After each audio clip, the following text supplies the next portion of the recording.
Lizzie présente Les éclats de Bret Easton Ellis, lu par Benjamin Ilgers.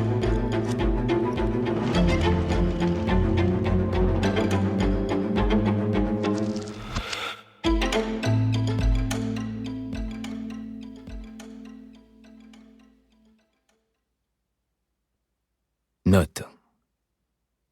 Nous avons privilégié les titres français pour les livres et les films, sauf lorsqu'ils n'ont pas été distribués ou publiés en France.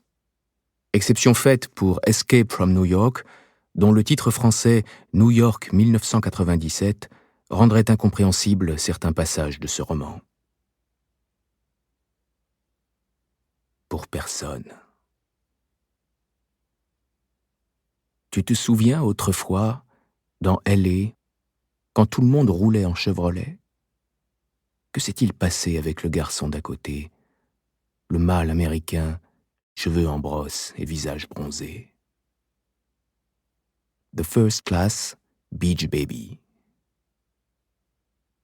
Si vous voulez garder un secret, vous devez également le cacher à vous-même. George Orwell, 1984.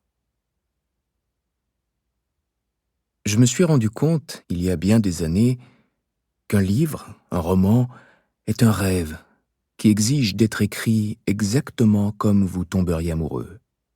Il devient impossible de lui résister, vous ne pouvez rien y faire, vous finissez par céder et succomber, même si votre instinct vous somme de lui tourner le dos et de filer, car ce pourrait être au bout du compte un jeu dangereux. Quelqu'un pourrait être blessé. Pour certains, les premières idées, les premières images, les turbulences initiales peuvent pousser l'écrivain à plonger dans le monde du roman, dans son charme et son rêve, ses secrets. Pour d'autres, il faut parfois plus de temps pour sentir clairement cette connexion. Des périodes beaucoup plus longues pour comprendre combien il était nécessaire d'écrire ce roman ou de tomber amoureux de cette personne, de revivre ce rêve, parfois des décennies plus tard. La dernière fois que j'ai songé à écrire ce livre, ce rêve singulier, et raconter cette version de l'histoire, celle que vous lisez, celle que vous commencez à découvrir, c'était il y a près de 20 ans, quand je pensais être capable de révéler ce qui nous était arrivé, à moi et à quelques amis, au début de notre dernière année de lycée à Berkeley, en 1981. Nous étions des adolescents, des enfants vaguement raffinés qui ignoraient tout des rouages du monde. Si nous en avions une certaine expérience, leur sens nous échappait.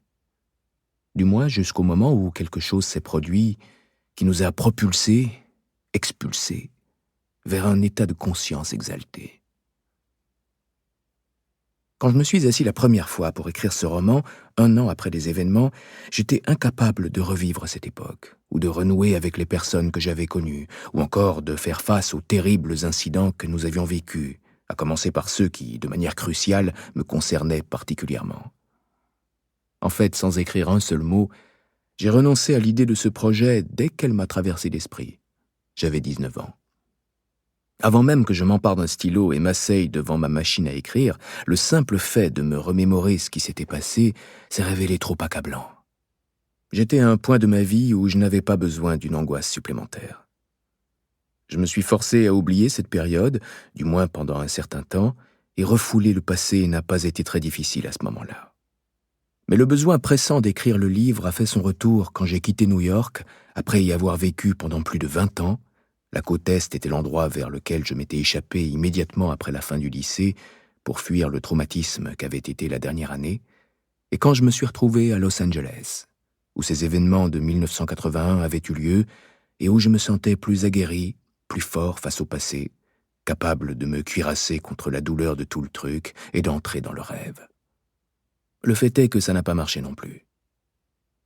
Après avoir tapé quelques pages de notes sur les événements de l'automne 1981, alors que je croyais m'être anesthésié avec une demi-bouteille d'ocho afin d'engager le processus, la tequila ayant pour effet de stabiliser le tremblement de mes mains, j'ai connu une crise d'anxiété tellement sévère qu'elle m'a envoyé aux urgences de Cedar Sinai au milieu de la nuit.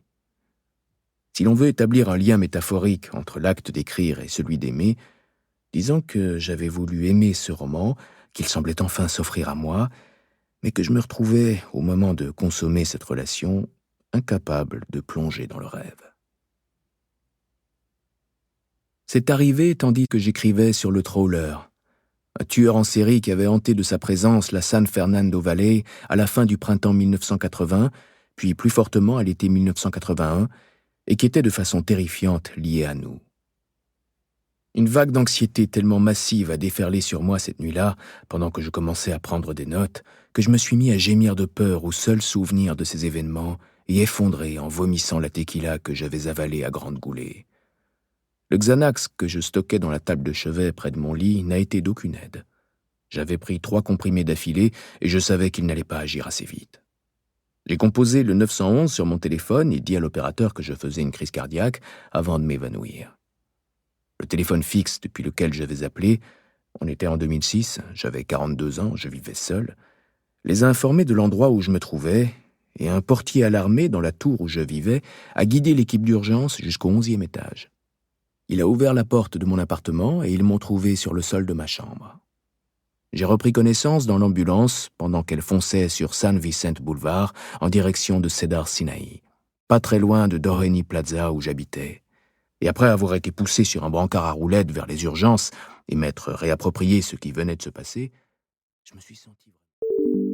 Nous espérons que vous avez apprécié cet aperçu. Pour continuer à écouter ce livre audio sur Google Play Livres, utilisez le lien dans la description de la vidéo.